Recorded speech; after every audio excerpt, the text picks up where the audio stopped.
কথা ঠিক না? দেখার সময় না, শুধু বুঝে নেন। বলে নবী কেমন করে বুঝিয়ে দিলেন ইমানদারের লক্ষণ সাহাবায়ে কেরামকে ভালোবাসা, মুনাফিকের আলামত সাহাবায়ে কেরামের প্রতি বিদ্বেষ মনোভাব পোষণ করা, তাদের সমালোচনা করা, তাদেরকে ঘৃণা করা। তাহলে যারা সাহাবায়ে কেরামকে মহব্বত করে তারা ইমানদার, আর যারা সাহাবায়ে কেরামের প্রতি বিদ্বেষ রাখে, তাদের প্রতি কুধারণা রাখে, তাদেরকে হাসাদ করে, হিংসা করে, তারা মুনাফিক। তারা কি? মুনাফিক। রাসূল আকরাম সাল্লাল্লাহু আলাইহি সাল্লাম বলেন, তোমরা ততদিন পর্যন্ত উত্তমতার মধ্যে, কল্যাণের মধ্যে থাকবে যতদিন পর্যন্ত তোমাদের মাঝে তারা বিদ্যমান থাকবে যারা আমাকে দেখেছে এবং যারা আমার সোহবত অবলম্বন করেছে। এই যুগের মানুষ নিরাপত্তায় থাকবে, কল্যাণের মধ্যে থাকবে। এরপরে নবীজি আবার বলেন, ওই যুগের মানুষ বড় কল্যাণের সাথে থাকবে যাদের মাঝে আমার সাহাবায়ে কেরামকে যারা দেখেছে, আমার সাহাবায়ে কেরামের যারা সোহবত উঠিয়েছে, সান্নিধ্য অর্জন করেছে, তাদেরা বিদ্যমান থাকবে। সুবহানাল্লাহ। তাহলে নবী হাদিসের দ্বারা সাহাবায়ে কেরাম এবং তাবেঈদের যুগকে উত্তম উৎকৃষ্ট যুগ বলে দিলেন। কি বলেন, ঠিক না? রাসূল আকরাম সাল্লাল্লাহু আলাইহি সাল্লাম বলেন, আব্দুল্লাহ ইবনে উমর থেকে বর্ণিত, লা তাসুব্বু আসহাবা মুহাম্মাদিন সাল্লাল্লাহু আলাইহি সাল্লাম, নবীর সাহাবায়ে কেরামকে গালি দিও না, নবীর সাহাবায়ে কেরামকে গালি দিও না। ফালা মাকামু আহাদিকুম সাআতান খায়রুম মিন আমালি আহাদিকুম উমরা, তোমাদের গোটা জিন্দেগীর আমলের থেকেও, তোমাদের প্রত্যেকের গোটা জিন্দেগীর আমলের থেকেও সাহাবায়ে কেরামের এক মুহূর্ত, এক ঘন্টার আমল আল্লাহর কাছে দামি। তাহলে সাহাবায়ে কেরামের সমালোচনা করা যাবে না। ইতিপূর্বে জেনে বুঝে না বুঝে যদি কোনো সমালোচনা করে থাকি, আল্লাহর কাছে অন্তর থেকে মাপ চাইবো যে আল্লাহ, আমি না বুঝে সাহাবাদের সমালোচনা করেছি, মুআবিয়া রাদিয়াল্লাহু তাআলার সমালোচনা করেছি, উসমান রাদিয়াল্লাহু তাআলার সমালোচনা করেছি, অমুক অমুক সাহাবীর সমালোচনা করেছি, এজন্য আমি আপনার কাছে দিল থেকে মাপ চাই।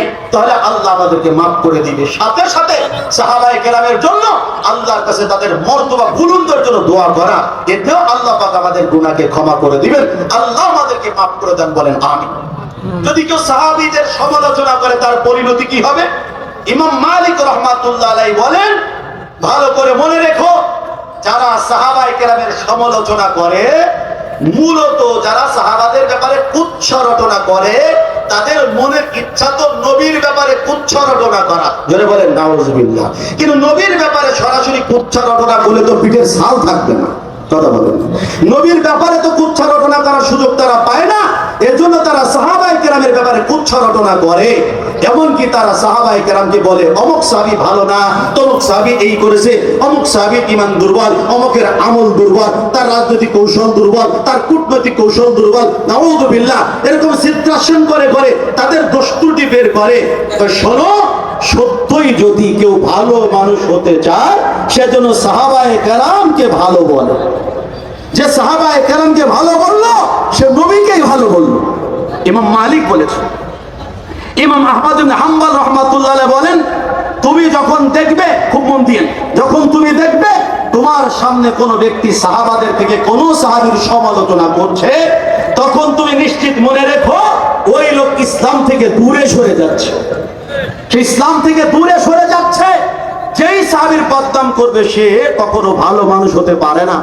ভাই, সদর সাহেব রাহমাতুল্লাহ আলাইহি সম্পর্কে যতটুকু আকীদা বিশ্বাস এই প্রজন্মে সহ অতীতের মানুষের হয়েছে, এখনো যদি সমাজের কেউ সদর সাহেব নিয়ে কেউ কটূক্তি করে, আপনি কি তার সাথে বন্ধুত্ব রাখবেন? তারে চা খাওয়াবেন, তাকে নাস্তা খাওয়াবেন, তারে দোস্ত বানাবেন? বলে কপাল পোড়া দূর হওয়া। যে সদর সাহেবকে ভালো মানুষ মনে করে না, সে অন্তত ভালো মানুষ হইতে পারে না, এটা কোরআন কিতাব ছাড়াই বলে দেওয়া যায়। কথা বলেন ঠিক না? ঠিক না? তো সাহাবা ওয়ালা জিন্দেগি ছিল সদর সাহেব রাহমাতুল্লাহি আলাইহি। তার সম্পর্কে কটূক্তি করলে যদি আমাদের সহ্য না হয়, সাহাবীদের সম্পর্কে যদি কেউ কটূক্তি করে, তাদের ব্যাপারে যদি কেউ কুচ্ছ রটনা করে, আমরা তাদের সাথে বন্ধুত্ব রাখতে পারি না।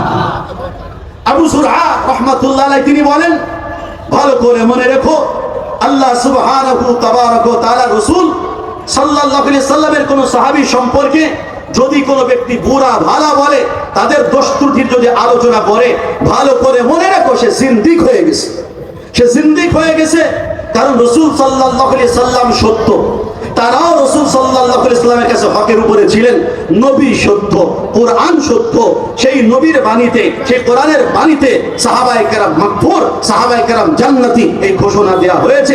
অতএব যদি কোনো ব্যক্তি সাহাবী সম্পর্কে বাজে কটূক্তি করে, মনে করে নাও সে কোরআন সুন্নাহর বিরুদ্ধে কথা বলেছে।